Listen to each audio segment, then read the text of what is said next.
இதுதான் ரயில் தண்டவாளம்.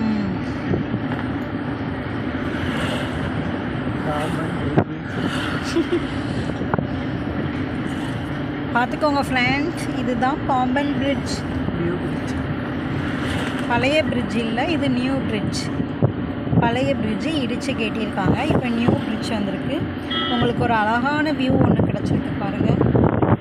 ஆட்கள்லாம் இருந்து தூண்டில் போட்டெல்லாம் மீன் பிடிச்சிட்டு இருக்காங்க பாருங்கள் ஃப்ரெண்ட்ஸ். அந்த ஒரு ட்ராக் தெரியுதா, அதில் தான் ட்ரெயின் போகும்.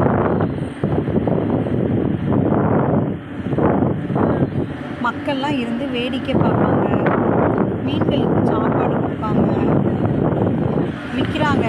மீன் மாங்காய் வெள்ளரி விற்கிறாங்க.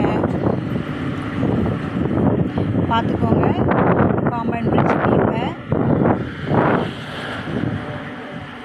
செம்ம த்ரில்லான எக்ஸ்பீரியன்ஸ் ஃப்ரெண்ட்ஸ்.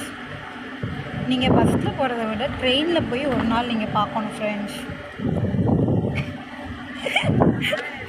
குரூப் ஃபோட்டோலாம் நின்று எடுத்துகிட்ருக்காங்க மக்கள் எல்லோரும். இந்த பிரிட்ஜு கிட்டத்தட்ட 2 கிலோமீட்டர் இருக்குது ஃப்ரெண்ட்ஸ். எனக்கு வேறு பயமாக இருக்குது, ஃபோனு கீழே விழுந்துருமோன்ட்டு. அதனால் okay, this is Pamban bridge, Rameswaram. Ayyappan கோயிலுக்கு மாலை போட்ட நிறைய பக்தர்கள் இருக்காங்க. பாருங்கள் நீங்கள் மக்களோட வியூவை.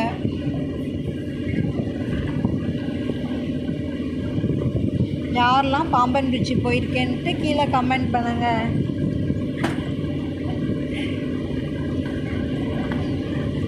Bye friends.